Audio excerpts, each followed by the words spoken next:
Hey everyone, welcome back to this week 497 of these quarantine videos. My wife is having a great time making faces next to me. So, if you guys do not know, this is Megan. This is my lovely, lovely wife. She helps me with worship on Wednesday nights. But if you're in my youth group, you know her because she's the muscle.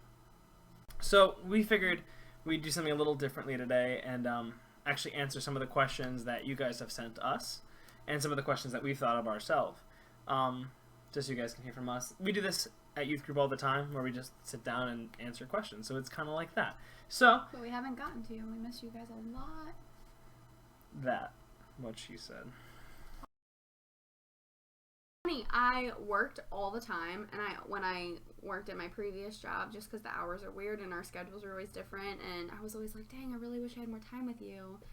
Going back to kind of the complaining thing. Like you have one thing and then you don't have it and you're still mad for some reason. And I think it's really easy when you're in such close quarters with just one person. We have definitely snapped at each other. What? What? You haven't done that. A few times, and communication is key. He's way better at that than me. I'm like, no, don't talk to me. I need to, stew and do my thing. I don't think that's true. I think you're quite good at communicating. Oh, well, thanks. I don't. But yeah, I think it's just, that's been hard. You're out of your routine and you're with each other all day, every day, and you can't leave your house other than to go to the grocery store. So yeah, what about for you? Yeah, she said it well. Being cooped up with one person is great because, I have a lovely, lovely wife, which means I have a lovely, lovely life. But, you don't know you have certain pet peeves until they get poked. Over and over. And you don't know that someone has tendencies or little habits or little things that they do that might annoy you until you see them over and over and over and over and over again. And while that might not happen for a couple of years in a marriage, we are, 8 months into a marriage? Yeah, not even. And now we spent 2 months straight only really seeing each other. So she's gotten to see a lot of my little weird quirks on full display without any, interruption with other people. So, poor me. But, no, I'm just kidding. But, yeah, no, so that's what's been hard. I also just miss friends. We miss you guys a lot. Yeah, we miss you guys a lot. I'm breaking quarantine. Well, so we are part of the worship team at church, so breaking quarantine. I mean, technically... Less than 10 Yeah, we are told to not be with more than 10 people, which is why we cancel things like church and youth group. But, our church still streams on Sunday mornings, and we're part of the worship team. So we have a total of 10 people who are spread out around the church.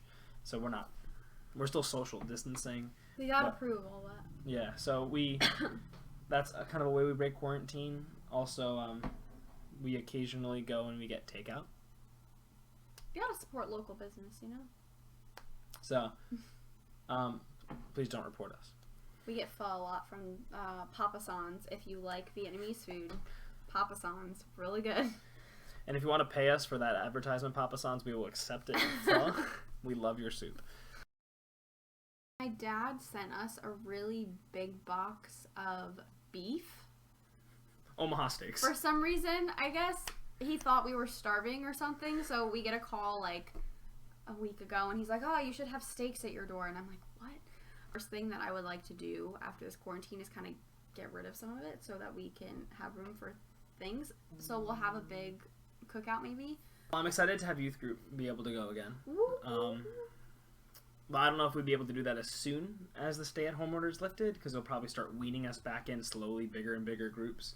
So if we're allowed to start hanging out in a bit of smaller groups, I'm excited to hang out with my small group of boys, and I'll tell. Also, I'm just excited to honestly see friends again. So, what have I been doing during this quarantine to keep us sane / just entertain us? A lot of Netflix. Not gonna lie, we've watched way more Netflix than we'd care to admit. Yeah. We hang out together. We watch TV and movies a lot because you can't really leave the house much, which kind of stinks. But otherwise, I'll play guitar. We do worship together on Wednesday nights. Shameless plug. I'm not gonna lie, video games have taken up more of my time. Well, I mean, when I'm stuck home, if you guys have Xbox, add me an Xbox. watching a lot of cooking videos because I don't cook very well. You cook great, babe. I'm okay. I think it's good. But not the best yet. I'm not, like, I can't go on Chopped or anything yet. Not that I really want to, but... Her secret dream. Watching cooking videos, watching home DIY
So I don't think God is wrong, and I don't think that he's necessarily punishing us. I do think that God works through times like this. And is this God's plan to kind of discipline sin or something? But I do think that God is moving a lot in this time. So I don't think this is just something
God's been highlighting a lot of these rituals, a lot of these traditions that we have in our church culture, that in our family lives, that he's just kind of like, no, that is not necessary to meet with me. And I think he's really kind of shaken up a lot of what church is. And that's really, really cool. My friend Drew actually made a comment that it's kind of like idols. Whenever Moses went up to Mount Sinai, he'd come back down, and the Israelites had erected some kind of golden idol that they were worshiping. And he goes, "What are you doing?" And he had to knock down the idols. And I think we do that sometimes with God, and this has been a way of God kind of highlighting the idols within church that we have, and that's kind of scary but cool. A few of our students have reached out to me about anxiety and depression in general, and I think I've never really been an anxious person, and I've found myself the past couple of weeks being anxious about things that in my eyes aren't even really that important. And I think in times like this, when we have so little answers, Satan can really use the unknown to grab a hold of our emotions and really kind of make us believe that, we have all these things that we need to worry about, regardless of whether they're in our control or not. Without God, I'm gonna be so anxious about everything. What I've seen in my experience with depression is depression and anxiety often spike when a loss of control happens, or a loss of something that you deem very, very important. In this case, we lost a lot of our, like I said, we lost a lot of our traditions, we lost a lot of our daily routine, we lost a lot of the people that we can hang out with because we just can't hang out with anyone. And a lot of the things that we kind of had control over are gone. I was talking to some introverted friends who, on any given day of the week, their version of fun was staying home. But now that they're forced to stay home, they're like, "Why do I have to stay home?" And it's kind of ironic and kind of funny, but it's as soon as the control is lost, some kind of negative emotion follows. So you see this big spike of depression because they're lonely. People are stuck outside of their routines, and they're stuck actually alone and isolated. And if you guys referred a couple videos back, we're not called to be isolated, so we need to stay connected. And then anxiety just comes out of stress, and there's a lot of unknown stuff going on right now, like when's it gonna end? Is anyone gonna get sick? Are they gonna survive if they get sick? Is anything gonna go back to normal? What are we gonna do with school right now? So there's just a lot of questions, and because of that, adding stress and the loss of control, which adds stress, I'm not surprised a lot of anxiety and depression is kind of amping up. But remember, the trick is stay connected. Stay connected to us, stay connected to other teens, stay connected to people, stay connected to God. That's the most important one. Read your Bible, pray, and then just remember that none of this is actually out of God's control. As much as we've lost control, remember, part of us losing control and giving it to God is that God has a bigger plan than we do, and ultimately, if he has a plan, I'd rather his plan work out than my little semblance of a plan. Anyway, this was just some of the questions that we've gotten from you. Feel free to send us more. Depending on how long this goes on, we might have another video where we answer a whole nother set of questions. But we wanted this to just be a little bit of time of encouragement. That we think that God is still in control. God has not abandoned us. There is no reason to be afraid. Well, there are things outside of our control. They're not outside of God's control. We've learned a lot in this. We think God is going to do awesome things, and we think God's shaking things up in a good way. But yeah, we hope that you guys leave this feeling encouraged, and that we love you, and that we love you and we miss you a lot. If you guys need anything, I know I say this at the end of every video, but I really do mean it. Reach out to us, let us know. We'll be happy to help you. I have all the time in the world now, so I'm happy to help. And yeah, we love you guys so much, and we are really excited to be able to see all of your faces again. But until that time, we don't have the piggy banks where you guys put questions in, so when he said text it to us or email, whatever, go ahead and do it, and we'd love to do another video like this. So bye guys, we love you. Love you guys. Bye. Quarantine. I'm so awkward in front of the camera. That is not going in the video.